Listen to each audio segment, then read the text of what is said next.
नहीं बेटी, ये जगह तुम्हारे लिए ठीक नहीं है। तुम मुझ पर भरोसा रखो, मैं तुम्हारे बाबा को बिल्कुल ठीक कर दूंगा। तुम निश्चिंत होकर अपने घर लौट जाओ। बाबा ठीक कह रहे हैं तन्वी, तुम्हारा लौटना ही ठीक होगा। यहाँ का माहौल अच्छा नहीं है। 12 साल से जिन्हें मैंने कभी अकेला नहीं छोड़ा, आज मैं उन्हें कैसे छोड़ दूं अकेला? मैं बाबा को छोड़ के कहीं नहीं जाऊंगी, मैं यहीं कहीं आसपास रह लूंगी। कम से कम बाबा को रोज देख तो पाऊंगी।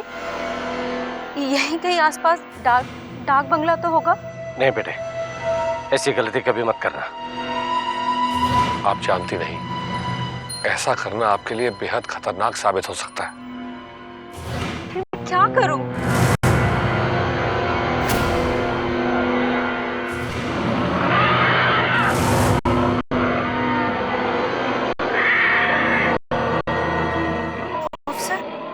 ये वही है ना जो आपके साथ मेरे घर आई थे? नहीं, मैं वो नहीं हूँ।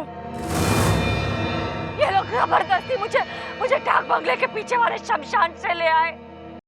मुझे मेरे घर छोड़ दो, बोलो इन्हें, बोलो कि मुझे अपने घर छोड़ दे, और मैं तुम सबको मार डालूंगा, तुझे भी और हर उस आदमी को इनकी मदद करेगा। ये क्या हो रहा है माँ? ऑफिसर, तन्वी का बहुत बुरा हाल है, उसे अकेले छोड़ना ठीक नहीं होगा।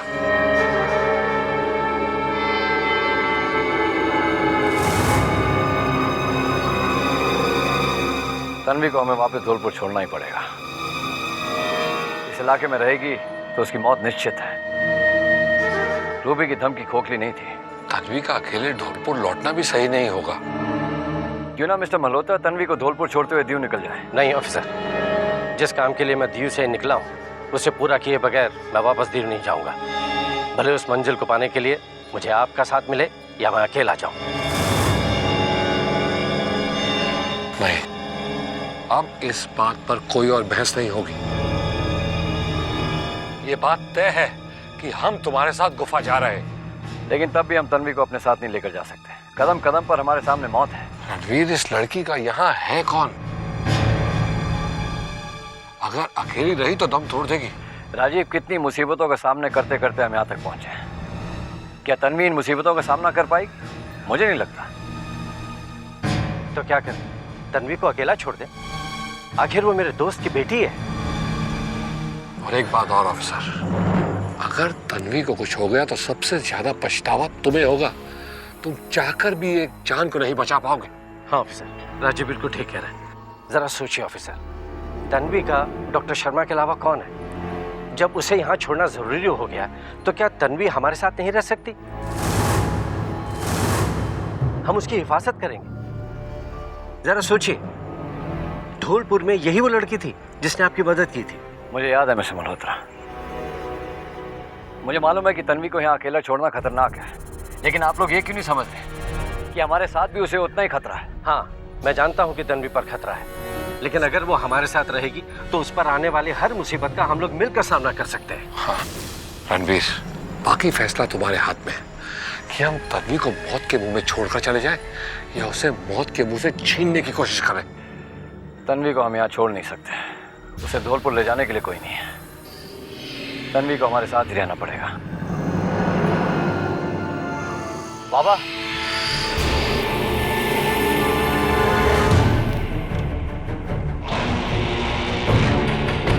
बाबा, हम तन्वी को अपने साथ ले जा रहे हैं। जहां तक हो सके इसी के साथ वापस लौटेंगे।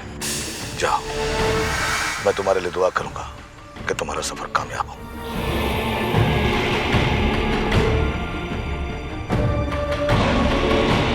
जहां तुम जा रहे हो तुम्हें इसकी जरूरत पड़ेगी। ये एक एक धागा अपने हाथ पर बांध लो, ये तुम्हारी मदद करेगा। ये धागा बच्ची के हाथ में बांध देना। ठीक है बाबा।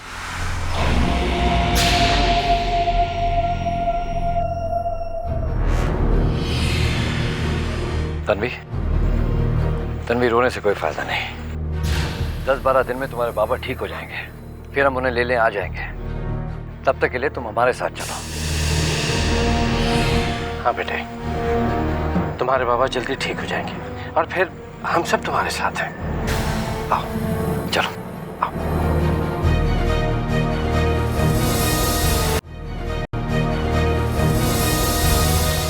तन्वी, डॉक्टर शर्मा में अचानक बदलाव कैसे आ गया?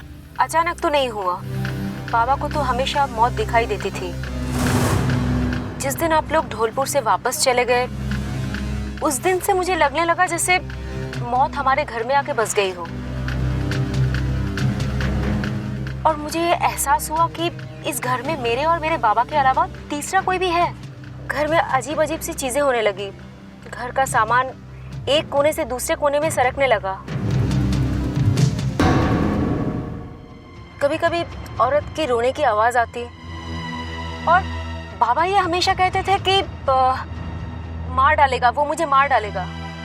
पर अब वो कहते हैं मैं मार डालूंगा सबको।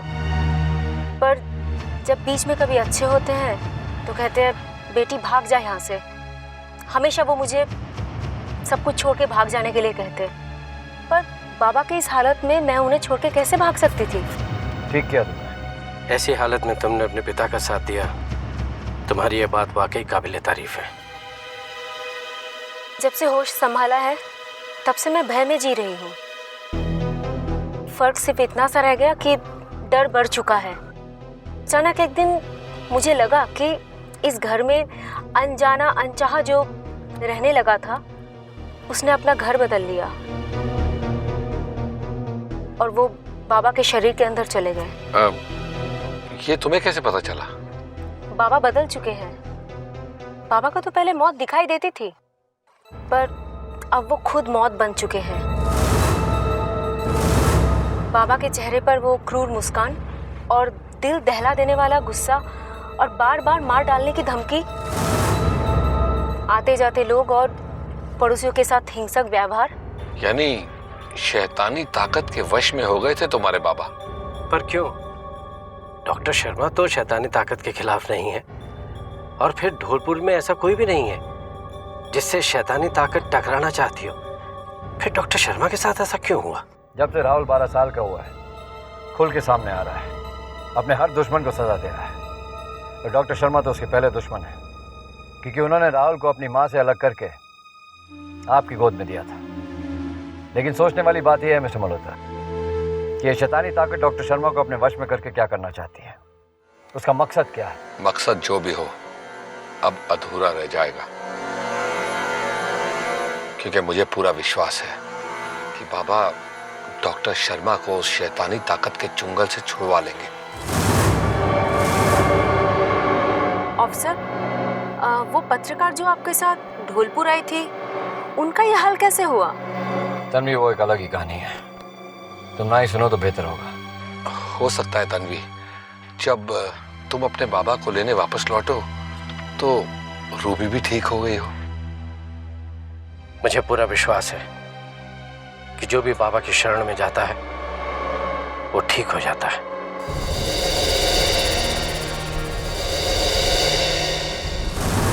जो धमकी मैं पहले दे चुका हूँ दोबारा नहीं दोहराना चाहता। एक बात याद रखना, सदियों से तेरे जैसे बाबा मेरे सामने हार मानते आए हैं। तुझे बातें करने का बहुत शौक है और ताकत दिखाने का भी। तू है तो बच्चा, लेकिन बातें बहुत बड़ी बड़ी और सदियों की करता है। खैर, तू जो कोई भी है, तुझे इस लड़की के शरीर को छोड़कर जाना होगा। तो मुझे हुक्म देगा? मैं तुझे हुक्म नहीं दे रहा हूँ, बल्कि वो बता रहा हूँ जो यहाँ होगा, और वो भी जल्द से जल्द।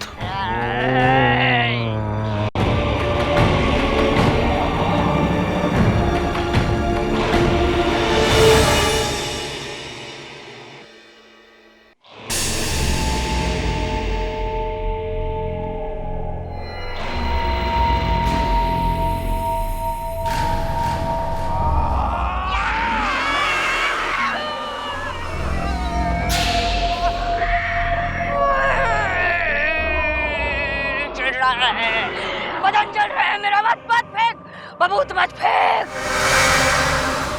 तो जितनी तकलीफ मुझे पहुंचाएगा उससे ज्यादा तकलीफ मैं इस लड़की के शरीर को पहुंचाऊंगा। कहीं ऐसा ना हो कि मेरे लोहे की जंजीर तोड़कर तेरे गले का बंधा बना दूं। हाँ, तो ये कर सकता है। मुझे तेरी ताकत का अंदाजा है। ये जंजीरें तेरा कुछ नहीं बिगाड़ सकती, लेकिन ये बबूत तुझे रोकेगी। हाँ? डाल दो घेरा।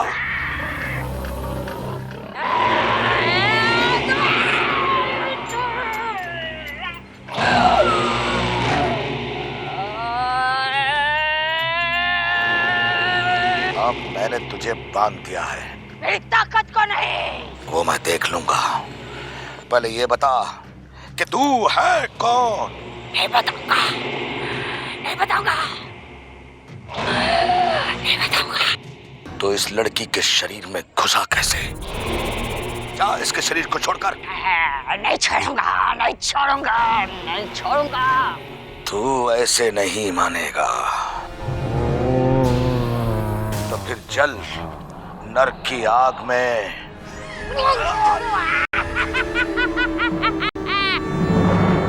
छोड़ता इस लड़की के शरीर को तब तक नहीं छोड़ूंगा जब तक इस लड़की की मौत नहीं हो जाती। मौत तेरी होगी, अंत शैतानी ताकत का होगा। तूने मुझे ललकारा है, अब देख मैं तेरा क्या हश्र करता हूं।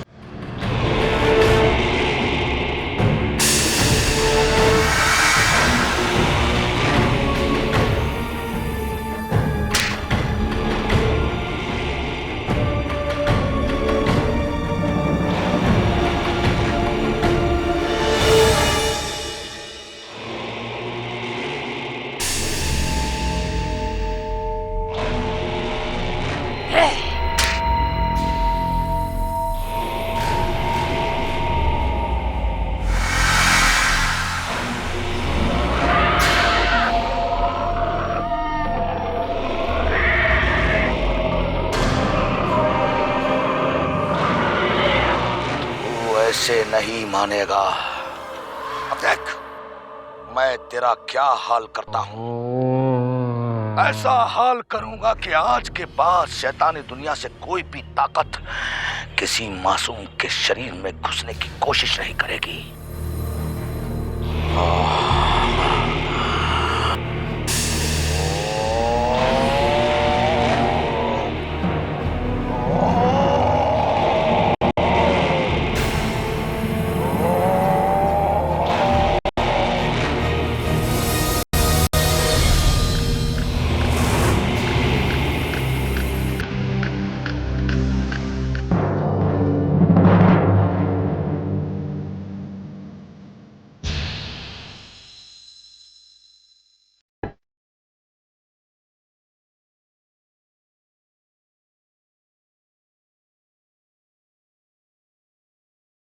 रणवीर, गुफा अभी भी यहाँ से कुछ 200 किलोमीटर दूर है और यहाँ के लोगों का मानना है कि इस हाईवे पे रात को सफर करना यानी अपनी मौत को दावत देने वाली बात है।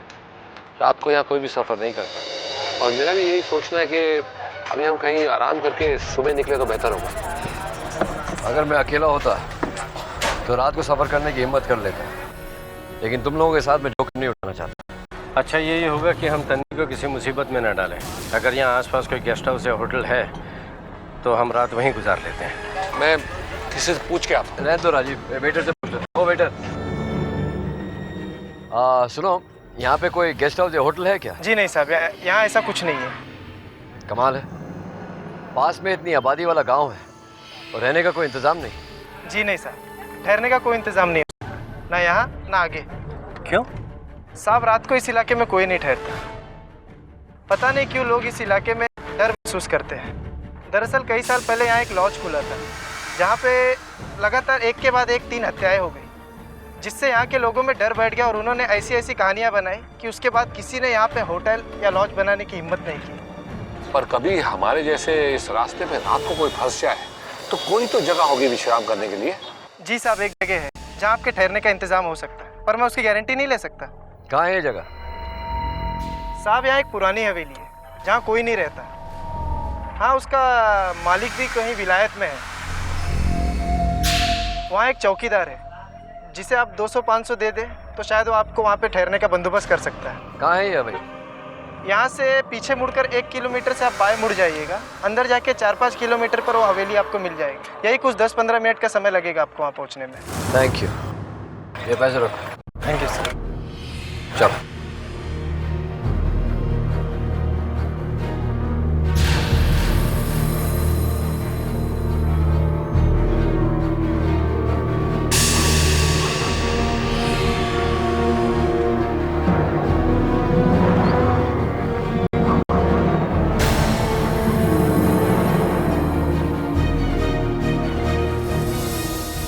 काफी पुराना महल है।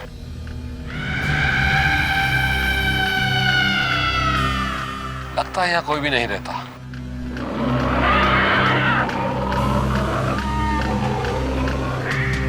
चौकीदार! चौकीदार! चौकीदार!